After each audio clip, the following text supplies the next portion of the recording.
The Gormenghast Trilogy by Mervyn Peake. Book 1.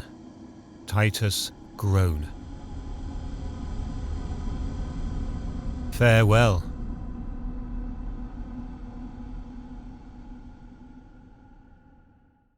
It was a long time before Keda was well enough to set forth on horseback for the mud dwellings. Her fever had raged, and but for the care with which the old man watched over her, she must surely have died. For many long nights in her delirium she unburdened herself of a torrent of words, her natural reticence shattered by the power of her heightened imaginings. The old man sat by her, his bearded chin resting on a gnarled fist, his brown eyes upon her vibrant face. He listened to her words and pieced together the story of her loves and fears from the rack of her outpouring. Removing a great damp leaf from her forehead, he would replace it with another, ice-cold and shoe-shaped, from the store he had collected for her brow. Within a few minutes it would be warm from her burning forehead. Whenever he could leave her, he prepared the herbs with which he fed her and concocted the potions which eventually stilled the nightmare in her brain and quietened her blood. As the days passed, he began to know her better in the great, inarticulate way of guardian trees. No word was spoken. Whatever passed between them of any significance travelled in silence, and taking his hand she would lie and receive great joy from gazing at his august and heavy head, his beard and his brown eyes, and the rustic bulk of his body beside her. Yet in spite of the peace that filled her in his presence, the feeling she should be among her own people began to grow more powerful with every day that passed. It was a long while after her fever had abated that the old man allowed Keda to take to her feet, although he could see that she was fretting. At last she was strong enough to go for short walks in the enclosure, and he led her, supporting her with his arm, to the hillocks of pale hair or among the elms. From the beginning their relationship had been baptized with silence, and even now, several months after that first afternoon when she had awakened beneath his roof, whatever words they spoke were only to facilitate the domestic tasks of the day.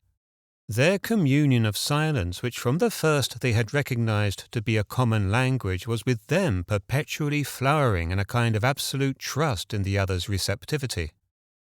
Keda knew that the brown father realized she must go, and the old man knew that Keda understood why he could not let her go, for she was still too weak, and they moved together through the spring days, Keda watching him milking his white goat, and the brown father leaning like an oak against the wall of the cabin while Keda stirred the broth above the stone range, or scraped the loam from the spade and placed it among the few crude garden tools when daylight failed.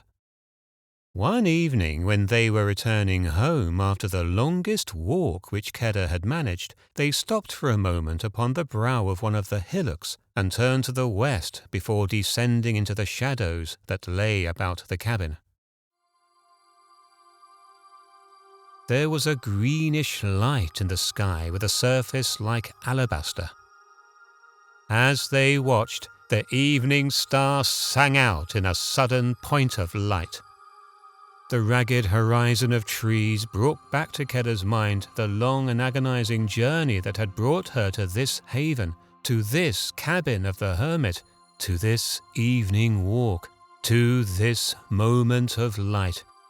And she remembered the clawing of the branches at her right shoulder, and how, upon her left, all the while there had stood the blasphemous finger of rock.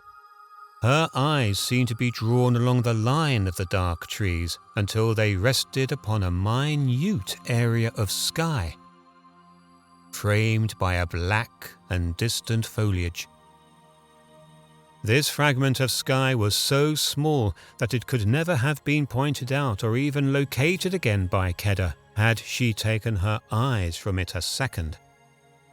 The skyline of trees was, near its outline, perforated with a myriad of microscopic glints of light, and it was beyond coincidence that Keda's eyes were drawn towards the particular opening in the foliage that was divided into 2 equal parts by a vertical splinter of green fire.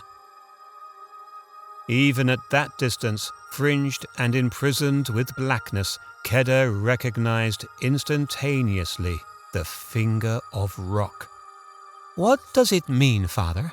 That thin and dreadful crag?" "If it is dreadful to you, Keda, it means that your death is near, which is as you wish and what you have foreseen. For me, it is not yet dreadful, although it has changed. When I was young, it was for me the steeple of all love. As the days die, it alters." "But I am not afraid," said Keda. They turned and began to descend among the hillocks towards the cabin. Darkness had settled before they opened the door. When Keda had lit the lamp, they sat at the table opposite one another, conversing for a long while before her lips moved and she began to speak aloud. "No, I am not afraid," she said. "It is I who am choosing what I shall do." The old man lifted his rough head. His eyes in the lamplight appeared as wells of brown light. "The child will come to me when she is ready," he said. "I will always be here." "It is the dwellers," said Keda. "It is they." Her left hand drew involuntarily to beneath her heart, and her fingers wavered there a moment as though lost. "2 men have died for me, and I bring back to the bright carvers their blood on my hands, and the unlawful child.